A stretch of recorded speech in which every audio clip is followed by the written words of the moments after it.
Hello friends, welcome to defence matrix. तो जैसा कि आपको आवाज़ से पता लग रहा है, माइक में थोड़ा सा इशू है, इसलिए आज का वीडियो जो है वो थोड़ा डिले हो गया।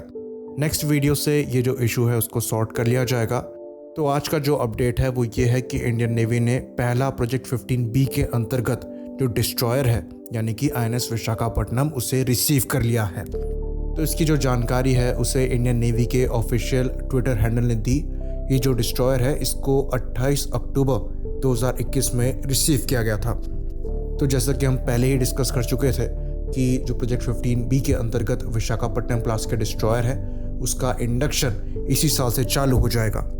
तो ये जो प्रोजेक्ट 15B के अंतर्गत डिस्ट्रॉयर बनाए जा रहे हैं, ये प्रोजेक्ट 15 अल्फा के अंतर्गत जो डिस्ट्रॉयर बनाए गए हैं यानी कि NS कोलकाता क्लास के जो डिस्ट्रॉयर्स हैं उन्हीं का नेक्स्ट वर्जन है। कुछ मॉडिफिकेशंस यहाँ पर किए गए हैं, बाकी कई मामलों में दोनों में काफ़ी ज़्यादा सिमिलैरिटीज़ भी हैं। तो बाहर से देखने में जो पहला विजुअल डिफरेंस है वो इसके यहाँ पर ब्रिज के डिज़ाइन को ज़्यादा स्टेल्दी रखने की कोशिश करी गई है, तो आपको वेज टाइप की जो शेप है वो दिखाई देगी।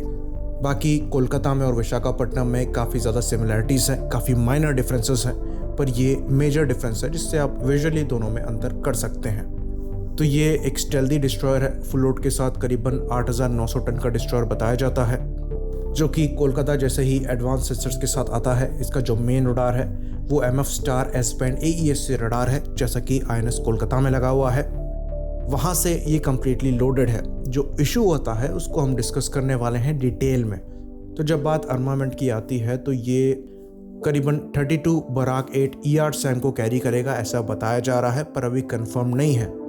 तो जो ER सैम है उसकी मैक्सिमम रेंज 150 किलोमीटर की बताई जाती है।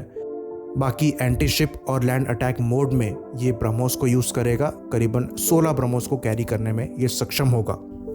बाकी गन की बात करें तो इसमें 76 मिलीमीटर की सुपर रैपिड गन माउंट लगी है, जिसको हरिद्वार में ही बनाया जाता है। पहले ऐसा माना जा रहा था कि इसमें अमेरिकन मार्क 45 लगने वाली है, पर यहाँ पर 76 मिलीमीटर की सुपर रैपिड गन माउंट लगाई गई है।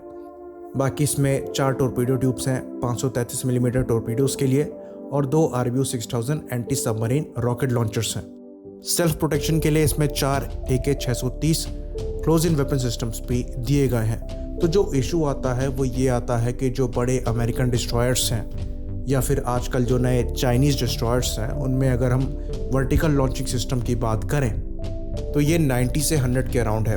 आर्लेबर्ग क्लास की बात करें तो ये 96 VLS लॉन्चर के साथ आते हैं। वहीं पर बात करें हम चाइनीज़ टाइप O55 डिस्ट्रॉयर की तो इसमें करीबन 112 वर्टिकल लॉन्चिंग सिस्टम दिए गए हैं। इसके कंपैरिजन में अगर हम INS विशाखापट्टनम की बात करें, ये खाली 48 वर्टिकल लॉन्चिंग सिस्टम होते हैं, जिसमें से जो ब्रह्मोस है उसको लॉन्च करने के लिए खाली 16 ही वर्टिकल लॉन्चिंग सिस्टम दिए गए हैं।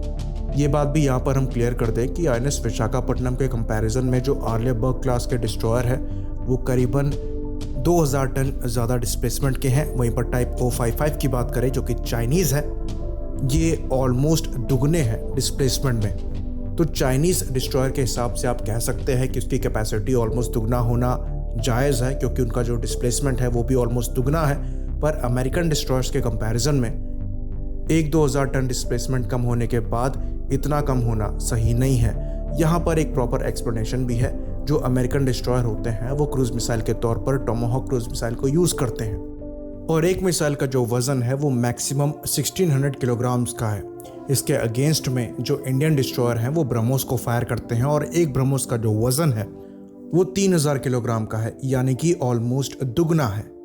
तो एक शिप को डिस्ट्रॉय करने के लिए मल्टीपल टोमाहॉक लगती है, पर ब्रह्मोस इतनी कैपेबल है कि उसकी सिंगल शॉट हिट प्रोबेबिलिटी भी ज़्यादा है, साथ में उसकी डैमेज भी ज़्यादा है। तो यहाँ पर मिसाइल ज़रूर कम है पर ज़्यादा कैपेबल है। हमारे डिस्ट्रॉयर में जिस चीज़ की कमी है वो short range surface to air missile की है सेल्फ प्रोटेक्शन के लिए। यहाँ पर हो सकता है फ्यूचर में VLSR सैम को लिया जाए। ये VLSR सैम इंडिया द्वारा बनाई गई short range surface to air missile है, जो कि 40 किलोमीटर तक टारगेट को एंगेज कर सकती है। ये मिसाइल अस्त्र मिसाइल पर ही बेस्ड है। बाकी जो बराक मिसाइल है वो कैपेबल है 0.5 किलोमीटर से 100 किलोमीटर या फिर 150 किलोमीटर तक एरियल टारगेट को एंगेज करने में। लेकिन अगर फिर भी आपको अपने लेयर्ड डिफेंस सिस्टम को एनहेंस करना है तो ये VLSR सैम जो है वो लगाई जा सकती है, जिसकी पॉसिबिलिटी फ्यूचर में नज़र आती है।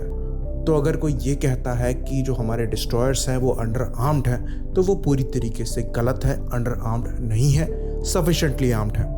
इसी बात पर हम इस अपडेट वीडियो को ख़त्म करेंगे। लाइक करिए, सब्सक्राइब करिए। जय हिंद।